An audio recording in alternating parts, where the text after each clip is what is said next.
Մինչև երեկվա իրադարձությունները արդեն մոտավորապես 1 ամիս մոնիտորինգ ենք անում իրավապահ համակարգի սոցիալական կոմունիկացիան, իսկ մեդիա կոմունիկացիան եւ վերհանել ենք շատ հետաքրքիր օրինաչափություններ, որ թեև իրենք մասնակիորեն անում են իրենց լիազորությունների հաշվետվողականության վերաբերյալ գործառույթներ, բայց եթե ամբողջության մեջ նայենք դրա տոկոսային բաղադրիչը ինչքան է, տեսնում ենք, որ այդ մեդիա կոմունիկացիան ակնհայտ քաղաքականացված է։ Հատկապես նախընտրական շրջանում, եւ սա վերաբերել է նաեւ նախորդ ընտրություններին էլ դիմերում, հակակոռուպցիոն կոմիտեի հաղորդագրությունները շատ խնդրառույց են։ Միջոցառումը սկսելուց անմիջապես հետո կարճ դրա մասին ասեցիր։ Նախ եւ առաջ շատ լուրջ խնդիր է եւ այս խնդիրը կոմունիկացրել ենք եւ շարունակելու ենք ներկայացնել բոլոր դիտորդներին, նաեւ կենտրոնական ընտրական հանձնաժողովին ենք ներկայացնելու հաղորդագրությունների մեջ քաղաքական ուժի անվանումը նշելը, նրա սիմվոլները տեսանյութում բերել ներկայացնելը կամ այլ եղանակով, չգիտեմ, հանրահավաքներից կադրեր եւ այլն։ Ես ընդունում եմ, որ եթե օրինակ քրեական գործ հարուցվի կենտրոնական շտաբի դեմ, այսինքն ցույց տան, որ ամբողջ քաղաքական թիմը ինչ-որ հանցագործություն է կատարում, այս կողմից էլ հայտարարություններ կենան, որ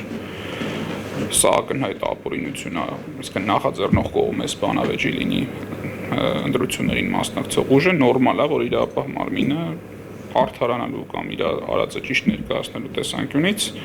այդ ինֆորմացիան ներկայացնի եւ հիմնավորի, որ այո ինքը ճիշտ է վարվել կոնկրետ անուններ էլ նույնիսկ նշելով։ Բայց երբ որ մենք տեսնում ենք, որ կան հատվածական ինչ-որ տվյալներ, որ ներկայացվում են, այս ինչ մարզում է, ինչ շտաբի աշխատողը կամ շտաբի պետը այս ինչ գործողությունն է արել, այս ինֆորմացիան ուղեկցվում է հենց քաղաքական հակաքարոզչությամբ։ Ընդհանրապես իրավապահ մարմինները այո ունեն իրենց գործառույթների մասին եւ հանրությանը իրազեկելու իրավունք եւ պարտականություն, այսինքն հանրային հաշվետվողականության իրավունք եւ պարտականություն, եւ նաեւ ողջունելի է, որ հանցագործությունների կանխման եւ նախականխման տրամաբանության մեջ նաեւ այդ ագիտացիան անեն, հա, որ այս տեսակ արարքը հանցագործություն է, ունենք մոտարապես նման դեպք եւ չի կարելի այսպես անել, ով որ կանի կարող է ենթարկվել իրավապահների օրինական հետապնդումներին։ Բայց երբ որ մենք տեսնում ենք, որ այս շատ կարճ, չոր օֆիցիալ ինֆորմացիային փոխարինելու է գալիս շատ հաճախ մոնտաժի հնարքներով եւ ռեժիսորական լուծումներով ինչ-որ տեսանյութեր, որոնք հատկապես թիրախավորում են ընտրություններին մասնակցող կուսակցություններին, դաշինքներին, նշելով նրանց անունները, ցույց տալով տարբեր կադրեր, որոնք կապ չունեն գործի վերաբերյալ, հասկանում ենք, որ թիրախը թերևս իրենց օրենքով ունեցած պարտականությունները չեն, թիրախը հանրությանը իրազեկելը չի առհասարակ հանցագործությունների կանխման վերաբերյալ, այլ թիրախը հենց քաղաքական հակաքարոզչությունն է։ Շատ ավելի հետաքրքիր են այս հաղորդագրությունների բովանդակությունները, որովհետև երբ որ հրապարակվում են ձայնագրություններ, առաջարկում եմ յուրաքանչյուր հաջորդի հրապարակվելիք ձայնագրության վերաբերյալ այդ տեստը յուրաքանչյուր մարդ անի։ Փորձի համար առանձնացնել այս հրապարակված տեքստից, որը ուներ իրավական նշանակություն, որ կարող վկայեր կոնկրետ հանցանքի մասին, եւ որոնք չունեն իրավական նշանակություն, ասել է թե ինֆորմացիան մատակարարում քաղաքական բանավեճերի կամ քաղաքական խոսույթի համար։ Օրինակ, երբ որ ձայնագրություն հրապարակվեց, որտեղ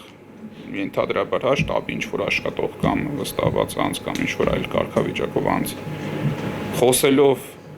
նույն ոլորտում գործունեություն իրականացնող մարդկանց մասին, ասում է շունշանգյալ, այս արտահայտությունը իրավական ոչ մի նշանակություն չունի եւ հակակոռուպցիոն կոմիտեն կարիք չունի այս արտահայտությունը հրապարակելու։ Բայց մենք քայլերի հաջորդականությունը տեսնում ենք, իրենք սա տալիս են, նույն օր այս արտահայտությունը վերցվում է եւ դառնում է հաջորդ, ասենք, չգիտեմ, օրերի կամ շաբաթների քաղաքական օրակարգի անբաժանելի մասը։ Այս մոտեցումը բնորոշ է եղել նաեւ այլ իրավապահ կառույցներին, քննչական կոմիտեն է տարբեր ժամանակներում այս քաղաքական հետաքրքրության գործերով այս գործիքը օգտագործել ազգային անվտանգության ծառայությունն օգտագործել, բայց հիմա ներկա փուլում հատկապես, քանի որ բացառիկ լիազորությունն է հակակոռուպցիոն կոմիտեի դրական հանցագործությունների քննությունը, ամենաշատը այս փուլում դա նկատվում է հակակոռուպցիոն կոմիտեի կողմից եւ այս առիթը օգտագործելով, նաեւ այլ հարթակներ օգտագործելով անհրաժեշտ է այդ կոչը հղել, որ օրենքով նախատեսված լիազորությունների հաշվետվողականության համար սահմանափակվեք 4 պաշտոնական տեքստով։ Դադարեք քաղաքական հակաքարոզչությունը իշխանության օպոնենտների նկատմամբ։ Ինչ վերաբերում է Հայաստան դաշինքի նախորդ օրվա հրապարակված ձայնագրությունը, մենք արդեն իսկ տարբեր դիտորդների այս հարցը ներկայացրել ենք եւ կազմել ենք փաստաթուղթ նախորդ օրերի նման հրապարակումների մասին եւ ստացվեց, որ արդեն հերթական անգամը վերաբերեց նաեւ Հայաստան դաշինքին, էլի դեռևս անձինք չհարցակնված, չգիտեմ, խափանման միջոցի հարցեր չքնված, այս հաղորդագրությունը որպես բացահայտ ճշմարտություն ներկայացվել է հանրությանը, եւ վերջում նույնիսկ եթե դիսկլեյմեր են անում, որ անձը համարվում է անմեղ, բոլորս հասկանում ենք, որ սա ընդհանրապես ձևականություն է եւ տպավորությունը թողում է հենց այն աուդիո-վիդեոյալ մատերիալը, որ իրենք տարածում են։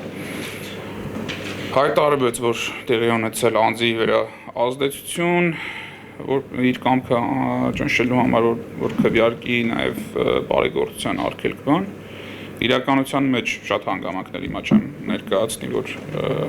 գործին այլ կերպ չխանգարեն, բայց նախնական իմ տեղեկատվությունը այդ գործով այն է, որ իրար մտերիմ մարդիկ իրար մեջ ունեցել են ֆինանսական հարցեր։ Պատկերացնեք, ընկերոջը պարտքով փող է տալիս։ Կենցաղային հարցեր։ Այս բaragայում, ասենք, բան, այդ անձը նշում է, որ իր փեսան է։ Ու նաև դրանից հետո այս հաղորդագրության տարածումից հետո տեղյակ եմ, որ այն անձը, որ հիմնական կենտրոնը դատարանը չի հրաժարվել կալանավորել, այլ խափանման միջոց հանտրվելու արժական զգովություն, եթե չեմ սխալվում, մեկ այլ անձի նկատմամբ տնային կալանք կիրառվել եւ նաեւ արդեն իսկ այդ նույն օրվա նախաքննության ընթացքում հերքվել է այն տվյալը, որ անձի նկատմամբ ճնշում է գործադրվել։ Իսկ այդ անձը ինքը հայտարարել է, որ իր նկատմամբ ճնշում չի գործադրվել։ Հիմա այս տվյալների պարագայում մենք չենք տեսել, որ օրինակ հաջորդ օրը հակակոռուպցիոն կոմիտեն հայտարարություն անի, որ գիտեք, երեք երբ որ մենք ասացինք, որ այս բանը եղել է, հիմա այլ վարույթով այսպիսի տվյալ ենք ստացել։ Այս նախադեպերով, օրինակ 21 թվականից էլ կարող ենք ֆիքսել, որ եղել են այս նույն հաղորդագրությունները, գնացել են գործերը, մարդիկ արդարացվել են, կամ այս բանին էլ դատարանում կան գործեր, որտեղ իրենք չեն կարողանում ապացուցել մարդկանց մեղքը, բայց այս գործերի ավարտով